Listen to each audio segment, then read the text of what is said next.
Fortnite has ruined Call of Duty. Now, hold up, this isn't criticism towards Fortnite. This is just a video analyzing the way Call of Duty has downgraded itself all in the name of copying Fortnite. Ever since Fortnite blew up back in 2018, Call of Duty has been riding the coattails of it, or trying to at least.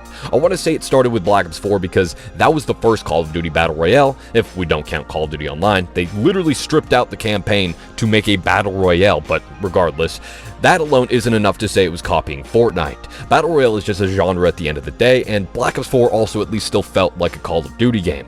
During this time, we had a monetization system that consisted of paid DLC map packs and supply drops, a system that on paper was more egregious, but in practice, it was the far more consumer-friendly option, surprisingly.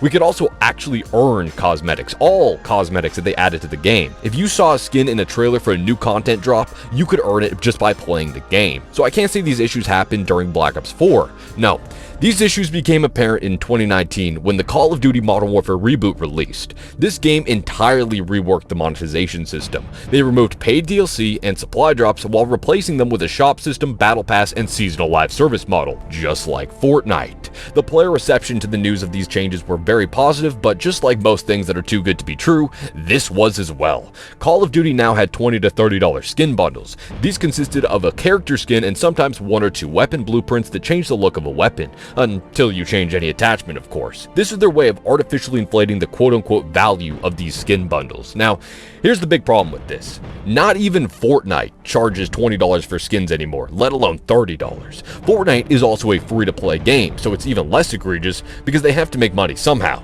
They also even put some of the money back into the community with the supporter creator system, something Activision had with Warzone 1, but mysteriously hasn't said anything about it since Warzone 2 released. But also, by the way, if you play Fortnite, you could definitely use the code YouTubeIt'sForgy. Hashtag ad. Call of Duty is a $60 game.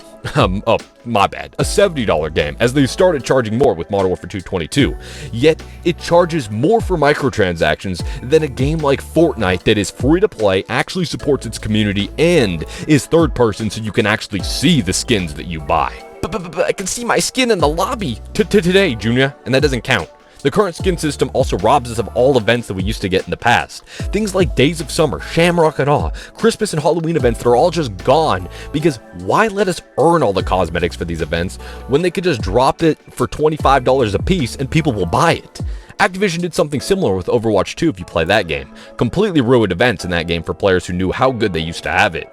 And yes, you could actually earn these things guaranteed. It wasn't just keep spitting until you get what you want. After Black Ops 3 starting in Infinite Warfare and Modern Warfare Remastered, because those games dropped at the same time, we got a duplicate currency system. When you opened a drop, if you got a duplicate, you would get currency to spend on whatever particular item you wanted. This allowed you to actually earn skins in game. So what's the solution? Is it bringing back supply drops? No, it doesn't have to be that way. While I personally didn't mind supply drops in later games because of the duplicate system in place, and I much prefer it than how it is now with the current skin system for $20, I would ultimately prefer a system like Black Ops 4's current system. This game had supply drops, but you didn't have to open them. You could save them up and earn them like a currency, and then spend them in the shop if you didn't want to spend COD points. This gave the player a choice if they wanted to grind or skip it and just pay with real cash, seemingly a luxury we aren't offered anymore. Okay, going beyond the skin system, what else does Call of Duty do that is just copying Fortnite? Well, the progression system comes to mind. Starting in Modern Warfare 2019, the classic prestige system was gutted from Call of Duty, a staple in the franchise previously. This was replaced by a system that every season started you at level 55 and let you level up to 155. Then next season, it would do the same thing. You'd start at 55 and can go up to 155. There's nothing special about this. If you play Fortnite, especially back in the 2019 or 2018 days before they changed their system a little bit, you might think this sounds familiar. It's literally just the same system Fortnite originally had, where the level was tied to the season. I mean, it's still tied to the season, but they've just changed the system a bit. Nowadays, we have the seasonal prestige system, which is more of a hybrid between the Modern Warfare 2019 one and the old prestige system, but it still caps you at a certain level each season and doesn't feel rewarding like the old system did. If you didn't know, the old system would function like this. You'd get to level 55, or whatever the max level of that particular game was, and then you'd have the option to reset to level 1 with a new prestige emblem, allowing you to continue leveling up. Or you could just stay at level 55 and keep all your weapons basically how it is today. This gave a sense of progression which is entirely missing in the name of copying whatever Fortnite does. Now, you have probably been saying this the entire time. Other games do this, why are you just criticizing COD? And true, Other games do have systems in place when they otherwise didn't in the past, especially if they've now switched to a live service model. But Call of Duty has taken it a step further to a point it isn't even itself anymore, all just to chase more and more money.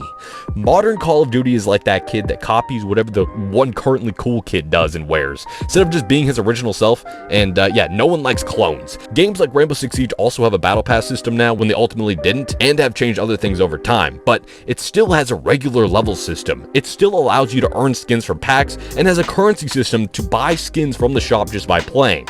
And that game was on sale for $4 a couple days ago. Not $70, $4. Again, this is not a bash at Fortnite. If anything, they're doing it better than most, but just wanted to point out how much Call of Duty has devolved since switching to the live service model and trying to copy every little thing Fortnite does. And this doesn't even go into things like how the zombies mode has been much lower quality since this time as well. To sum it up though, Call of Duty has been treating its entire franchise like it's free-to-play Warzone mode. Buying the $70 game no longer gives you a premium experience as it should.